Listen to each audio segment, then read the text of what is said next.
Hello student, स्वागत है आप सभी का आज की एक और नई वीडियो में। आज इस वीडियो में हम अर्धवार्षिक परीक्षा कक्षा 8वीं का पेपर देखने वाले हैं, जो आपका विषय हिंदी का है। तो यहाँ पर आप देख सकते हैं हमारे पास हिंदी विषय का कक्षा 8वीं का पेपर है। इस वीडियो के माध्यम से हम कक्षा 8वीं हिंदी पेपर के सभी प्रश्नों को देखेंगे और साथ में इन सभी प्रश्नों के उत्तर को भी हम देखने वाले हैं। तो वीडियो को शुरू से अंत तक ज़रूर देखिएगा, बिल्कुल भी स्किप ना करें, जिससे आपके किसी भी प्रश्न के उत्तर आपसे छूट जाएं। साथ ही में अगर आप हमारे चैनल पर नए हैं तो चैनल को सब्सक्राइब कर लीजिए, जिससे आने वाली हर इंपॉर्टेंट वीडियो सबसे पहले आप ही को मिले। साथ ही में इस वीडियो को लाइक करके अपने सभी दोस्तों के साथ भी शेयर कर दीजिए। तो आप देख सकते हैं यहाँ पर हमारे पास राज्य शिक्षा केंद्र मध्य प्रदेश भोपाल अर्धवार्षिक परीक्षा सत्र 2025-26 विषय हिंदी कक्षा 8वीं का यहाँ पेपर है।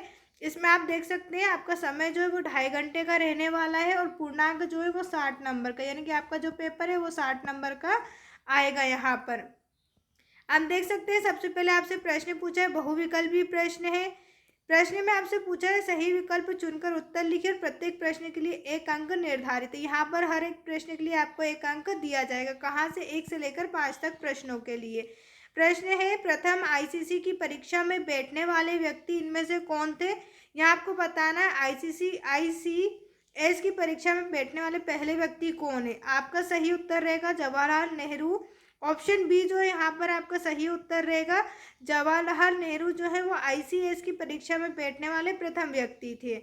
इसके बाद प्रश्न नंबर 2 में आपसे पूछा है चंदेलों का राज्य किसके समय भारत का सबसे शक्तिशाली राज्य था? तो यहाँ आपको उत्तर बताना है जय शक्ति। ऑप्शन डी जो है यहाँ पर आपका सही उत्तर रहेगा जय शक्ति। इसके बाद नंबर 3 पे प्रश्न है 64 योगिनी मंदिर कहाँ है? आपको बताना इन चारों में से 64 योगिनी मंदिर कहाँ पर है। उत्तर आपका रहेगा भेड़ाघाट। 64 योगिनी मंदिर जो है वो भेड़ाघाट पर है।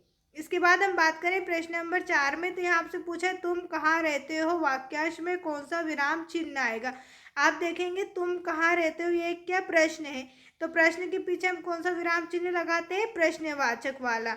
तुम कहाँ रहते हो, यहाँ पर एक प्रश्न पूछा जा रहा है, इसलिए यहाँ पर हम कौन सा चिन्ह लगाएंगे? प्रश्नवाचक। यहाँ आपका ऑप्शन ए जो है वो सही उत्तर रहेगा। अब इसके बाद प्रश्न नंबर 5 में पूछा है रात का विलोम क्या होगा? तो यहाँ आपको रात का विलोम बताना है। रात का विलोम क्या होगा? उत्तर आपका रहेगा दिन। रात का विलोम क्या होता है? दिन। बाकी जो आपको यहाँ पर दिया हुआ है रात्रि, निशा और रजनी, ये सब रात के क्या है? ये सब रात के पर्यायवाची शब्द हैं। रात का विलोम है सिर्फ दिन, तो यहाँ पर आपको ऑप्शन सी पर टिक करना रहेगा, दिन पर। इसके बाद प्रश्न नंबर में आपसे पूछा रिक्त स्थान 6 से लेकर 10 तक आपसे रिक्त स्थान पूछे गए हैं। हर एक रिक्त स्थान पे आपको 1 नंबर मिलेगा। पहला रिक्त स्थान है पंछी शब्द का तत्सम रूप है। आपको यहाँ पर पंछी शब्द का तत्सम रूप बताना है, तो यहाँ आपको लिखना रहेगा पक्षी। रिक्त स्थान में आप इस तरीके से पक्षी लिख सकते हैं। पंछी का तत्सम रूप पक्षी है। इसके बाद प्रश्न नंबर 2 है बेईमान का विलोम शब्द है। यहाँ पर आपको बेईमान का विलोम शब्द बताना है। उल्टा विलोम का मतलब क्या होता है? उल्टा, तो यहाँ पर आपको उल्टा बताना है। बेईमान का विलोम होगा ईमानदार। यहाँ रिक्त स्थान में आपको लिखना रहेगा ईमानदार। इसके बाद प्रश्न नंबर 8 में भट्ट शब्द का अर्थ होता है। यहाँ पर आपको भट्ट शब्द दिया हो, इसका अर्थ बताना है। भट्ट शब्द का अर्थ होता है सिपाही। आपको क्या लिखना रहेगा यहाँ पर? सिपाही। प्रश्न नंबर 9 है विश्नोई समाज की स्थापना सन में की गई थी। आपको यहाँ पर सन बताना है। विश्नोई समाज की स्थापना जो है वो कौन से सन में की गई? उत्तर है आपका 1485 में की गई। प्रश्न नंबर है आपसे पूछा है प्रश्न नंबर 10 गुप्त वंश का राजकाल भारतीय इतिहास में के नाम से जाना जाता है। आपको बताना है गुप्त वंश का जो राजकाल है वो भारतीय इतिहास में किस नाम से जाना जाता है। उत्तर में आपको लिखना रहेगा भारत का स्वर्ण युग। क्या लिखना रहेगा खालिस्तान में? भारत का स्वर्ण युग। इसके बाद हम बात करें अपने अगले प्रश्न की ओर। अति लघु उत्तरीय प्रश्न आपसे पूछे गए हैं 11 से लेकर 16 तक और प्रत्येक प्रश्न में आपको 2 नंबर मिलेंगे। तो यहाँ पर जो प्रश्न नंबर 11 आपसे पूछा, ये 2 नंबर वाला प्रश्न है। कुमार गंधर्व का वास्तविक नाम क्या था? आपको कुमार गंधर्व का वास्तविक नाम बताना है। उत्तर में हम इस तरीके से लिखेंगे कुमार गंधर्व का वास्तविक नाम शिवपुत्र सिद्धराम कोमकली था। क्या नाम था? शिवपुत्र सिद्धराम कोमकली। सिर्फ आपको इतना सा नाम याद रखना है और एग्जाम में लिख कर आना है इसी तरीके से। अब प्रश्न नंबर 12 आपसे पूछा है चंद्रगुप्त द्वितीय को कौन सी उपाधि मिली? यहाँ आपको बताना है चंद्रगुप्त द्वितीय को कौन सी उपाधि मिली थी। उत्तर आप इस तरीके से लिखेंगे, गुप्त सम्राट चंद्रगुप्त द्वितीय को विक्रमादित्य की उपाधि मिली, चंद्रगुप्त द्वितीय को देवराज और प्रवर सेन की भी उपाधि मिली। आपको 3 उपाधि के नाम बताने, एक विक्रमादित्य, दूसरा देवराज और तीसरा प्रवर सेन। इन तीनों की उपाधि किसको मिली थी? चंद्रगुप्त द्वितीय को मिली थी। इसी के साथ हम प्रश्न नंबर 13 देखेंगे। प्रश्न नंबर 13 देखने से पहले अगर अभी तक आपने हमारे चैनल को सब्सक्राइब नहीं किया है तो सबसे पहले चैनल को सब्सक्राइब कर लीजिए, जिससे आने वाले हर पेपर और हर इंपॉर्टेंट वीडियो सबसे पहले आप ही को मिले। साथ में इस वीडियो को लाइक करके अपने सभी दोस्तों के साथ भी शेयर कर दीजिए। यहाँ आप देखेंगे प्रश्न नंबर 13 में आपसे पूछा है हरिश्चंद्र नाटक को देखकर मोहन को किस बात की प्रेरणा मिली। हरिश्चंद्र का जो नाटक देखा था मोहन ने, उसे किस बात की प्रेरणा मिली थी। उत्तर में आप लिखेंगे इस नाटक में राजा हरिश्चंद्र सत्य और धर्म के प्रति समर्पण को देखकर गांधी जी। आप यहाँ पर चाहें तो मोहन भी लिख सकते हैं या फिर गांधी जी भी लिख सकते हैं, क्योंकि यहाँ पर गांधी जी की बात की जा रही है।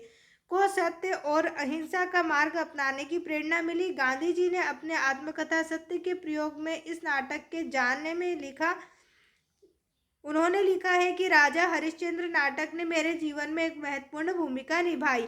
अब प्रश्न नंबर 14 में आपसे पूछा है स्वतंत्रता शब्द सही वर्तनी लिखिए। यहाँ पर आपको स्वतंत्रता दिया हुआ है, इसकी शुद्ध वर्तनी हमें लिखना है। यहाँ पर आप लिखेंगे स्वतंत्रता। आंसर में आपको क्या लिखना है? स्वतंत्रता। इसके बाद प्रश्न नंबर 15 है नवनव से कवि का क्या आशय, नवनव के माध्यम से कवि क्या कहना चाहता है। उत्तर हम लिखेंगे नवनव से कवि का आशय है कि सभी प्राणी नए भारतवर्ष की रचना करें और उन्हें इस निर्माण में सभी नए साधन प्राप्त हो। कवि की इच्छा है कि पूरे भारतवर्ष में सभी को स्वतंत्रता की नई भावना का अमर मंत्र भर जाए। कवि चाहता है कि पक्षियों की तरह स्वतंत्र होकर आकाश में उड़ना। इसके बाद प्रश्न नंबर 16 में आपसे पूछा है पटना शहर का पुराना नाम क्या है। उत्तर में हम लिखेंगे पटना शहर का पुराना नाम क्या है? पाटलिपुत्र है। स्टूडेंट बच्चों, अगर आप चाहें तो इन सभी पेपर के स्क्रीनशॉट ले सकते हैं, अपनी कॉपी में भी इनके आंसर और क्वेश्चंस आप लिख सकते हैं। अब प्रश्न नंबर लघुत्तरी पर हम बात करें तो 17 से लेकर 22 तक आपसे जो है 3 नंबर वाले प्रश्न पूछे जाएंगे। प्रश्न 17 है निम्न मुहावरों का अर्थ लिखिए एवं वाक्य में प्रयोग करें। यहाँ पर आपको मुहावरे दिए गए, इनका अर्थ भी लिखना और वाक्य में प्रयोग भी करना है। पहला मुहावरा है पहाड़ टूटना, तो इसका अर्थ हम लिखेंगे बहुत बड़ी विपत्ति आना। वाक्य में प्रयोग आप इस तरीके से करेंगे जब उसके पिता की मृत्यु हुई मानो उस पर पहाड़ टूट पड़ा। आप चाहें तो इसके ऊपर और भी वाक्य बना सकते हैं, जैसे राम के वनवास जाने पर सभी लोगों पर दुखों का पहाड़ टूट पड़ा। इसी के साथ आप देखेंगे अगले प्रश्न में मुहावरा पूछा टस से मस ना होना। इसका अर्थ और वाक्य में प्रयोग हम इस तरीके से करेंगे। अर्थ बताना है अपनी बात पर अटल रहना। टस से मस ना होना अर्थ क्या होता है इसका? अपनी बात पर अटल रहना। और वाक्य में प्रयोग हम करेंगे मैंने उसे बहुत समझाया लेकिन वह अपनी बात से टस मस ना हुआ। इसी प्रकार प्रश्न नंबर 3 में आपसे पूछा है 9 2 11 होना, तो यहाँ पर आपको 9 2 11 होने के मुहावरे का अर्थ बताना है। अर्थ आप इस प्रकार लिखेंगे भाग जाना। 9 2 11 का मतलब क्या होता है? भाग जाना। वाक्य में प्रयोग हम करेंगे पुलिस को देखकर चोर 9 2 11 हो गया। क्या हुआ? पुलिस को देखकर चोर जो था 9 2 11 हो गया या फिर भाग गया। इसके बाद प्रश्न नंबर 18 है अफ्रीका में गांधी जी को किन किन अपमानजनक घटनाओं का सामना करना पड़ा। तो उत्तर आपको इस तरीके से देना है दक्षिण अफ्रीका में गांधी जी को भारतीयों पर भेदभाव का सामना करना पड़ा। आरंभ में उन्हें प्रथम श्रेणी कोच की वैध टिकट होने के बाद तीसरी श्रेणी के डिब्बे में जाने से इनकार करने के लिए ट्रेन से बाहर फेंक दिया गया तथा पायदान पर शेष यात्रा करते हुए एक यूरोपीय यात्री के अंदर आने के लिए उसे चालक द्वारा पिटाई भी झेलनी पड़ी। अब प्रश्न नंबर 19 पर हम बात करें तो यहाँ आपसे पूछा है रैदास भक्ति किस भाव की उदाहरण देकर लिखिए। आपको बताना है रैदास जी की भक्ति किस भाव की, और उदाहरण भी आपको लिखना है। उत्तर आपको लिखना है रैदास जी की भक्ति दास भाव की है। रैदास ईश्वर को स्वामी मानते थे और खुद को दास मानकर उनके प्रति पूरी तरह समर्पित हो जाना चाहते थे। वे अपने आप को बहुत छोटा मानते थे और प्रभु की भक्ति पर आश्रित थे। प्रश्न नंबर 20 है श्रीधर की कौन सी काव्य पंक्तियां नर्मदा के दूध धारा पर सटीक बैठती है। उत्तर है श्रीधर पाठक रचना शांति अटन में दी गई ये पंक्तियां नर्मदा के दूध धारा पर सटीक बैठती हैं। प्रश्न नंबर 21 है मध्य प्रदेश का वन विभाग प्रतिवर्ष किस क्षेत्र में पुरस्कार देता है। उत्तर हम लिखेंगे मध्य प्रदेश का वन विभाग प्रतिवर्ष वन की रक्षा और विकास और वन्य जीव संरक्षण, जंगली जीवों की सुरक्षा के लिए पुरस्कार देता है। यह पुरस्कार उन व्यक्तियों और संस्थाओं को दिया जाता है जिन्होंने इन क्षेत्र में उत्कृष्ट कार्य किया हो। प्रश्न नंबर 22, अपने प्रधानाध्यापक को स्थानांतरण प्रमाण पत्र हेतु आपको एक प्रार्थना पत्र लिखना है। तो प्रार्थना पत्र आप अपनी कॉपी में इस तरीके से लिख सकते हैं। एग्जाम कॉपी में सेवा में श्रीमान प्राचार्य महोदय, शासकीय उत्कृष्ट माध्यमिक विद्यालय, विषय स्थानांतरण प्रमाण पत्र हेतु आवेदन पत्र। मान्यवर, सविनय निवेदन है कि मैं आपके विद्यालय से नियमित छात्र के रूप में कक्षा 8वीं की परीक्षा प्रथम श्रेणी में उत्तीर्ण की है। अब मेरे पिताजी का स्थानांतरण सागर हो गया है, अतः मुझे 9वीं कक्षा में सागर में प्रवेश लेना होगा। अतः आपसे प्रार्थना है कि मुझे स्थानांतरण प्रमाण पत्र देने की कृपा करें ताकि मैं सागर में अन्य विद्यालय में प्रवेश ले सकूं। नीचे आपको धन्यवाद लिखना है, तारीख लिखना है, दिनांक, इसी के साथ आपको फिर लिखना है आपका आज्ञाकारी, आपका नाम और आपकी कक्षा 8वीं। तो यहाँ इस तरीके से आप जो है अपने प्रधान अध्यापक को स्थानांतरण प्रमाण पत्र हेतु प्रार्थना पत्र इस तरीके से लिखना है।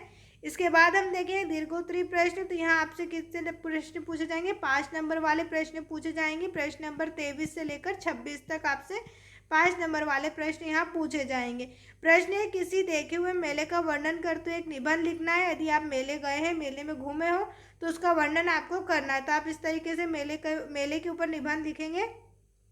भारत मेलों का देश है, यहाँ पर हर रोज कहीं ना कहीं मेला लगा ही रहता है। मुझे मेले में जाना बहुत अधिक पसंद है। हमारे गांव में हर साल दशहरे के दिन मेला भरता है। मेला दशहरे के दिन सुबह लगता है और रात 10 बजे तक मेले में चहल पहल रहती है। दशहरे के दिन हमारे विद्यालय की छुट्टी होने के कारण हम पूरे दिन मेले में ही रहते हैं। आप चाहे तो और इस तरीके से भी लिखते हैं, हम लोग सभी परिवार के साथ मेला घूमने जाते हैं, साथ में वहाँ पर झूला झूलते हैं, बहुत सारी चीज़ें खरीदते हैं, पकवान से वहाँ पर खाते हैं। इस तरीके से आप जो मेले के ऊपर निबंध बना सकते हैं। अब प्रश्न नंबर 24 है, डॉक्टर चंद्रा सामान्य जनों से किस प्रकार भिन्न थी? उत्तर में हमें लिखना है डॉक्टर चंद्रा सामान्य जनों से अनेक बातों से भिन्न थी।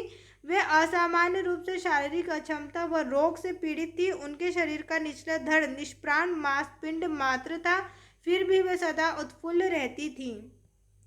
प्रश्न नंबर 25 है, भक्त रैदास ने भगवान से अपना संबंध स्थापित करते हुए किससे अपने को जोड़ा है? उत्तर में हमें लिखना है, उत्तर, रैदास ने भगवान से अपने आप को कई तरह से जोड़ा है। उन्होंने भगवान को चंदन, धन, चंद्रमा, दीपक, मोती के रूप में और अपने आप को पानी, मोर, चकोर, बत्ती, धागे के रूप में चित्रित किया है। प्रश्न नंबर 26 है, निम्नलिखित अपठित गद्यांश को पढ़कर नीचे प्रश्नों के उत्तर देना है। आपको ये पूरा पद्यांश गद्यांश को पढ़ना है, उसके बाद नीचे प्रश्न के उत्तर देना है।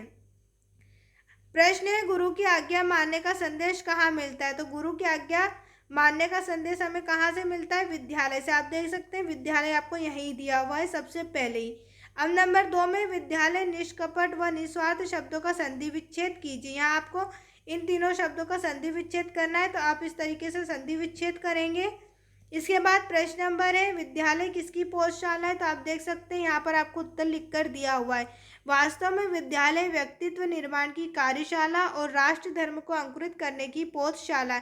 ये उत्तर आपको आपकी एग्जाम कॉपी में लिख कर आना है, जिस तरीके से मैंने यहाँ पर लिखा है। आपको कुछ भी नहीं करना है, जितने भी प्रश्न दिए उन सभी प्रश्नों के उत्तर जो है वो इस गद्यांश में आपको दिए हुए, इन सभी के उत्तर देने पर आपको यहाँ पर पूरे 5 नंबर मिलेंगे।